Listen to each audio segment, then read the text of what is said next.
नमस्कार दोस्तों। आज 15 नवंबर यानी कि बिरसा मुंडा की जयंती है। इस जयंती के उपलक्ष्य पर आप सभी को हार्दिक हार्दिक बधाइयाँ। आज की वीडियो में हम बिरसा मुंडा के जीवन कार्य को देखने वाले हैं। तो वीडियो को शुरुआत करते हैं।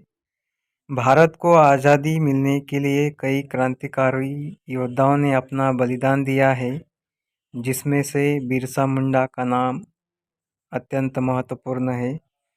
बिरसा मुंडा ने अंग्रेजों को अपनी ताकत दिखाई और अंग्रेजों ने भारत छोड़ो जैसे आंदोलनों में कई क्रांतिकारी योद्धाओं का सहभाग था। उसमें से शहीद बिरसा सुगना मुंडा का नाम आज भी इतिहास में दर्ज है। भारत में जब आर्यों ने आक्रमण किया था, तब हजारों आदिवासी समाज इन्हीं आर्यों के शोषण का शिकार बना। उसके बाद अंग्रेजों ने शोषण किया और आज भी सामंतशाही शोषण कर रही है। उसी काल में कई क्रांतिकारी आदिवासी योद्धाओं ने जन्म लिया, जिसमें क्रांति सूर्य बिरसा मुंडा, तंट्या भील, तिलका मांझी, भागोजी नाईक, झांसी की आदिवासी रानी झलकारी बाई, रानी दुर्गावती, बाबूराव शर्मा के ऐसे अनेक जननायकों ने इस क्रांति में अपना योगदान दिया है। बिरसा मुंडा 19वीं शताब्दी के जननायक माने जाते हैं। उन्हें धरती आबा के नाम से भी लोग पुकारते हैं और आज भी पुकारा जाता है। उनका जन्म 15 नवंबर 1875 में बिहार के उलीहातू गांव में हुआ था। वह दिन गुरुवार यानी बृहस्पतिवार का दिन था, इसलिए उनका नाम बिरसा रखा गया। इसी समय बुजुर्ग लोग आपस में जब संवाद करने लगे, तो देखो देखो इस धरती पर आबा ने जन्म लिया है, अब वह हम सबका उद्धार करेगा। ऐसे उद्बोधन अपने मुख से संबोधने लगे। इस गांव में मुंडा, उराव, संथाल, गोंड, हो, कोलान जैसे जनजातीय या आदिवासी समुदाय जीवन जीते हैं, आज भी जीवन जी रहे हैं। उनके नेतृत्व में मुंडा आदिवासियों ने उलगुलान क्रांतिकारी आंदोलन को अंजाम दिया। अंग्रेजों के खिलाफ भारतीय स्वतंत्रता संग्राम में सबसे क्रांतिकारी कदम बिरसा मुंडा ने उठाया है। उन्हें आज भी आदिवासी समाज के लोग भगवान मानते हैं, उनकी पूजा करते हैं। मुंडा आदिवासियों का इतिहास को जब हम देखते हैं, तो उसमें हजारों सालों से जंगल में रहने वाला आदिवासी समाज की जंगलें आज वर्तमान में छीनी जा रही है। जिनका अधिकार था वह उनसे छीना जा रहा है। अंग्रेजों ने 1878 79 में पहली बार एक कानून पारित किया था। उस कानून में यह लिखा था कि जितनी भी वन संपत्ति है, वह सभी सरकार की मालिकी की है। उस जमीन पर सरकार ही राज्य करेगी। जिस जंगलों में आदिवासी समाज रहता था, उन्हीं जंगलों से वह अपना जीवन बिताता था। जंगल से फल, कंदमूले, तेंदुपत्ता जैसे कई औषधीय वनस्पतियों को बेचकर अपना जीवन यापन करता था और कर रहा है। इन्हीं वनस्पतियों को वह साहूकार जमींदार को बेचकर उससे जीवनावश्यक वस्तु खरीदता था। साहूकार जमींदार उनका आर्थिक, शारीरिक, मानसिक शोषण करते थे। सन 1877 1789 से 1832 का दौर में मुंडा जनजातियों ने कई विद्रोह किए हैं, जिसमें 1832-31 का विद्रोह देखा जाए तो इसमें कोल विद्रोह अतिशय महत्वपूर्ण विद्रोह है। यह विद्रोह करने का कारण था, छोटा नागपुर के राजा छोटा भाई हरनाथ सराय ने वहाँ की जमीन सेठ जमींदारों को दे दी थी। इनके विरोध में यह आंदोलन किया गया था। वही सभी जमीन आदिवासियों ने यह आंदोलन करके फिर से पाई है। इस आंदोलन में, जिसमें करीबन 4000 के आसपास मुंडा आदिवासियों ने सहभाग लिया था। 1855 के विद्रोह के जननायक के रूप में सिद्धू और कानू का नाम भी लिया जाता है। इन्होंने संताल विद्रोह किया। इस विद्रोह का मुख्य उद्देश्य आदिवासी संस्कृति की जोपासना करना था। इसके बाद 1888 से 90 के समय के दौर में जमींदारियों के खिलाफ अनेक आंदोलन किए गए। इस बात से यह साबित होता है कि मुंडा आदिवासियों ने केवल अंग्रेजों के विरोध ही आंदोलन नहीं किया, बल्कि सामंतवादी व्यवस्था के साथ भी आंदोलन किया है। 1845 में मुंडा और उराव आदिवासियों ने क्रिश्चियन जाति में धर्मांतर किया था। उन्हें लगा कि धर्मांतरण करने से भूमि की समस्या का हल हो जाएगा, किंतु इसके विरुद्ध ही हुआ। जमींदार, व्यापारी वर्ग, ठेकेदार ने उनसे जमीन छीनकर बेच डाली। जो आंदोलन 1858 से शुरू होता है, वही आंदोलन सरदार आंदोलन के नाम से जाना जाता है। यह आंदोलन आदिवासियों ने अपने अधिकारों के लिए किया गया था। इस आंदोलन में यह अधिकार मांगे गए कि जो मूल निवासी छोटा नागपुर इस क्षेत्र में वास्तव्य करते हैं, उनकी जंगल जमीन पर उनका ही अधिकार रहे, और जो आदिवासी समाज अंधश्रद्धा में जीवन जी रहा है, उसको बंद किया जाए।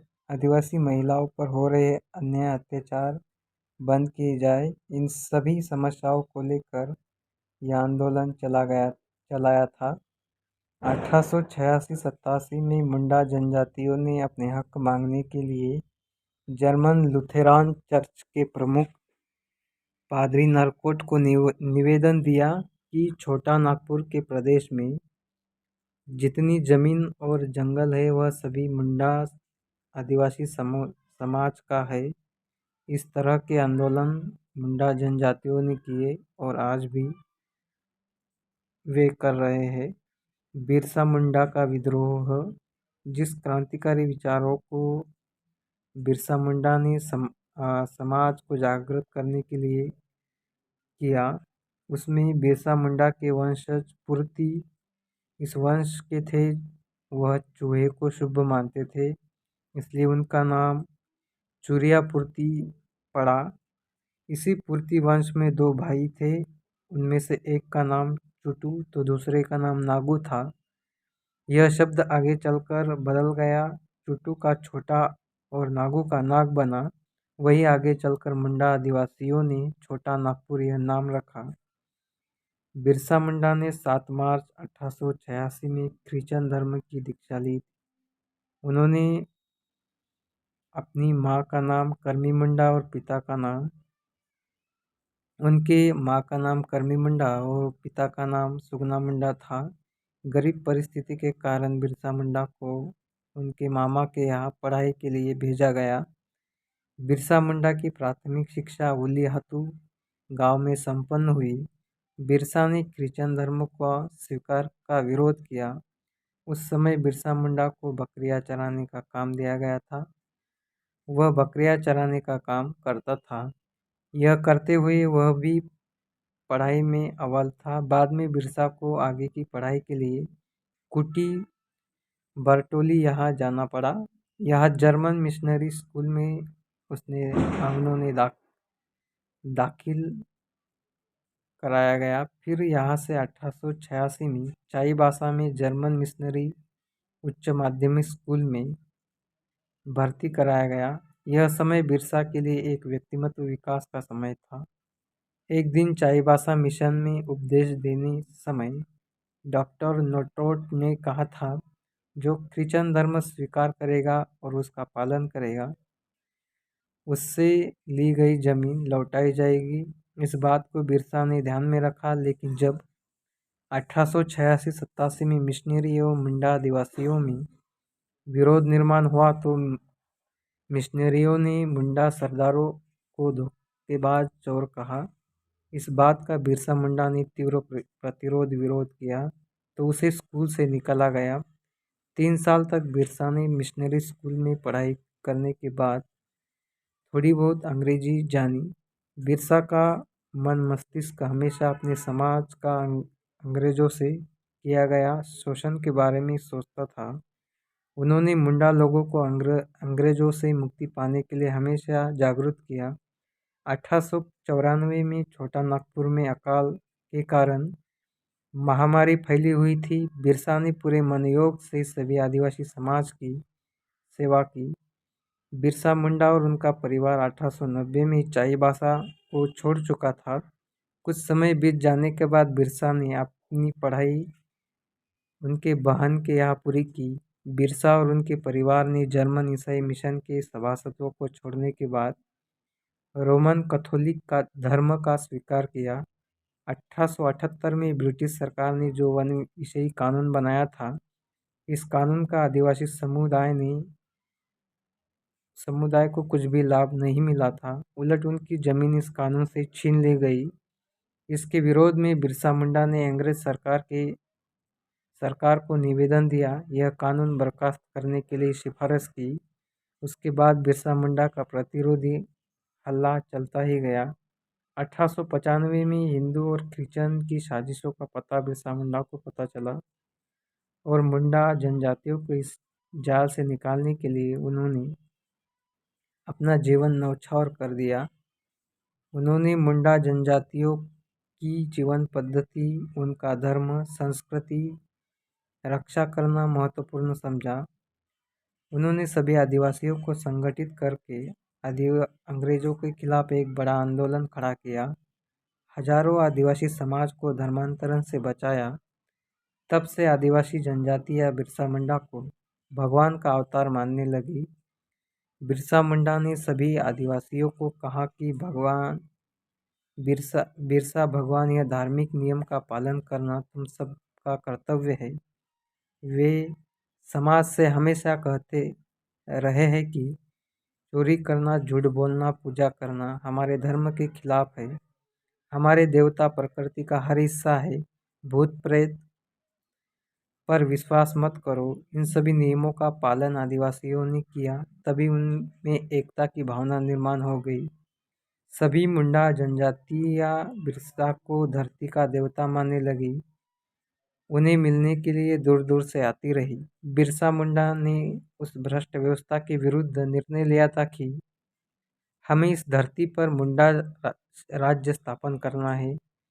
हमारे मुख्य शत्रु अंग्रेज राज्यकर्ता, ईसाई ठेकेदार, ब्राह्मण बनिया, दलाली आदि है। इन सभी लोगों ने मुंडा आदिवासियों का शोषण किया है, इसलिए इन लोगों को तीर दिखाना होगा। वह लोगों से हमेशा कहते रहे कि राज्य आने वाला है और अंग्रेज सत्ता समाप्त होने वाली है। बिरसा ने लोगों को कहा कि जमीनों का कर देना नहीं है। किसी अंग्रेज अधिकारी को यह बात फादर हफमन ने अंग्रेज सरकार को बताई और अंग्रेज सरकार बिरसा से सावध हो गई। इसी कारण सिंहभूम यहाँ डिप्टी कमिश्नर आदेश निकाला कि बिरसा को गिरफ्तार किया जाए। बिरसा मुंडा को गिरफ्तार करने के लिए तमाड़ के पुलिस अधिकारी और कुछ कर्मचारी चालकत यहाँ पर गए, लेकिन बिरसा के अनुयायियों ने वहाँ उन्हें अंजाम दिया। बाद में बंदूक टुकड़ी को रांची से बुलाकर जमींदार जगमोहन सिंह ने एक हाथी से लेकर अंधेरे में चुपके से बिरसा मुंडा को पकड़ लिया और वहाँ से बंदगांव लेके चले गए। बंदगांव पुलिस थाने को मुंडा आदिवासियों ने घेर लिया था, लेकिन ज़्यादा किसी को खबर न चले, इस कारण उन्हें खूंटी यहाँ पे लाया गया। वहाँ भी बिरसा अनुयायी हाजिर हुए। फिर वहाँ से बिरसा को रांची जेल लाया गया। रांची में कालीकृष्ण मुखर्जी ने न्यायालयीन खटला चलाया और बिरसा को निर्दोष मुक्त किया। ब्रिटिश सरकार ने उस न्यायाधीश का तबादला करवाया। उसके बाद फिर से बिरसा मुंडा सह 15 मुंडा लोगों को जेल में डाला गया। उस समय बिरसा की बाजू से भी वकील ने खटला नहीं चलाया। बिरसा को 2 साल का कारावास की सजा सुनाई गई। उन्हें हजारीबाग के जेल में रखा गया।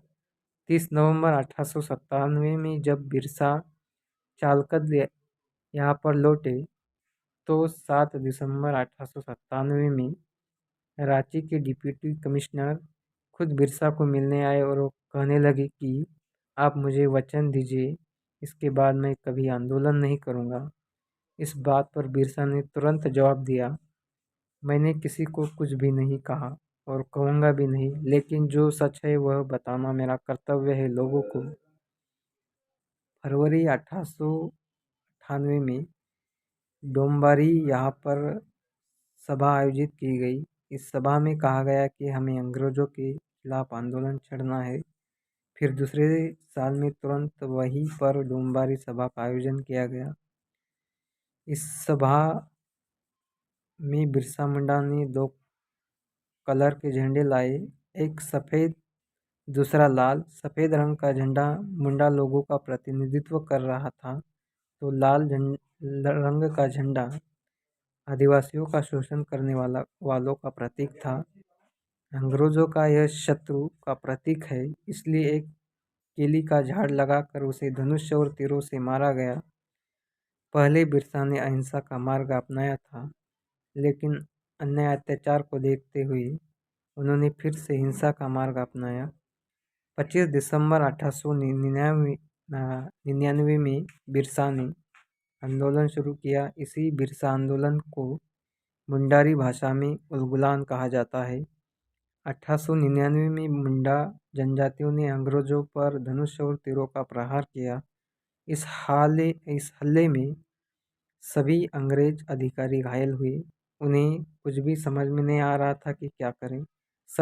7 जनवरी 1890 में धनुष तीर से खुंटी पुलिस चौकी पर हमला किया गया। वहां से 20 उपस्थित बंदूकधारी पुलिस भाग गए। 2 पुलिस कर्मचारियों को मारा गया। उसके बाद पुलिस चौकी को आग लगा दी गई। इस आंदोलन से अंग्रेज बहुत बेहाल हो गए। वह कहने लगे कि हमें तुरंत ही जागरूक होना चाहिए, नहीं तो यह लोग हमें यहाँ से भगाएंगे। ऐसा डर उनके अंदर पैदा होने लगा। तुरंत ही 400 सैनिक रांची शहर के बचाव के लिए लाए गए। उसके बाद मुंडा लोगों ने यह बाण हमले बंद किए। 150 बंदूकधारी सैनिकों को बुलाया गया। इस फौज का नेतृत्व एंडरसन कर रहा था। मुंडा जनजातियों की ओर से एंट का डीह गांव का गया मुंडा यह नेतृत्व कर रहा था। इस कारण उनके झोपड़ी पर अंग्रेजों ने हल्ला किया। झोपड़ी को जलाने का आदेश दिया गया। इस हल्ले में गया मुंडा की पत्नी ने 2 सिपाहियों को मार दिया। डेपुटी ने गोली मारकर गया मुंडा को मार दिया। गया मुंडा यह उलगुलान का पहला शहीद हुतात्मा माना जाता है। बिरसा मुंडा का यह विद्रोह धीरे धीरे आगे चलता गया। अंग्रेज सरकार ने बिरसा मुंडा को पकड़ने के लिए 500 रुपये का बख्शीश जाहिर किया गया। करीबन 2 महीने वह अंग्रेज सरकार को नहीं मिला। 3 फरवरी 1900 में बिरसा मुंडा को ढूंढने के लिए सरकार ने पूरे जंगल को आग लगाई। उस आग को देखने जब बिरसा वहां पहुंचा तो ब्रिटिश सरकार ने उन्हें गिरफ्तार कर लिया। वहां से बिरसा मुंडा को गिरफ्तार करके रांची के जेल में बंद किया गया। बिरसा ने जाते जाते लोगों को कहा, दिशा दिखाने की जो मेरी जिम्मेदारी थी वह मैंने पूरी कर ली है। यहाँ से आगे आपको कार्य करना है। उसके लिए अगर मदद लगे तो मेरा नाम भी मत लेना। मेरे बताए हुए मार्ग पर चलते गए तो निश्चित ही आपको आपके अधिकार मिलेंगे। बिरसा मुंडा के खिलाफ ब्रिटिश सरकार को कोई सबूत नहीं मिल रहा था, इसलिए कलकत्ता बैरिस्टर जेकब ने बिरसा मुंडा को निर्दोष छोड़ना होगा, ऐसा ब्रिटिश सरकार को कहा। बिरसा के साथ 581 लोगों को अटक किया। 20 मई 1900 को बिरसा को जेल की एक कोठरी में बंद किया गया। उसका खाना भी बंद किया गया। उसी दिन बिरसा बेहोश हो गए। जेल अधीक्षक के उपचार से बिरसा की थोड़ी हालत ठीक हुई, किंतु 9 जून 1900 को बिरसा की अचानक तबीयत खराब हुई। उसी में उनकी मृत्यु हो गई। मृत्यु का कारण सरकार ने एशियाटिक कॉलरा घोषित किया, लेकिन इसके लक्षण नहीं दिखाए गए। जिस तरह से नेपोलियन को आर्सेनिक देकर मारा गया, उसी तरह से बिरसा मुंडा को जहर देकर मारा गया। मृत्यु के बाद उसका शव उनके घरवालों को भी नहीं दिया गया। ऐसी स्थिति में बिरसा की अमर कहानी बहुत दिनों के बाद आज हमारे सामने आती है। यह इतिहास जब लोगों को सामने आया तो बिरसा मुंडा को लोगों ने देवता के रूप में स्वीकृत किया। मराठी आदिवासी लेखक प्राध्यापक डॉक्टर विनायक तुमराम उनके बारे में कहते हैं कि सामान्य जनता का जन्मसिद्ध अधिकार छीन लिया जिन लोगों ने, उस प्रवृत्ति को बदलने वाला नाम बिरसा मुंडा है। अंतर्गत और बाह्य दोनों परिस्थितियों को जानकर सच्चाई का रास्ता दिखाने वाला नायक बिरसा है। वह एक महान पुरुष, सुधारक, विचारवंत, वीर योद्धा, लोकनेता, कुशल संगठक, सरसेनानी, कलावंत, कुटुंबवात्सल्य, प्रखर देशभक्त, तत्वचिंतक, ऐसे कई गुणों से संपन्न व्यक्तिमत्व होकर चला गया। इस अष्टपैलु का नाम है बिरसा मुंडा।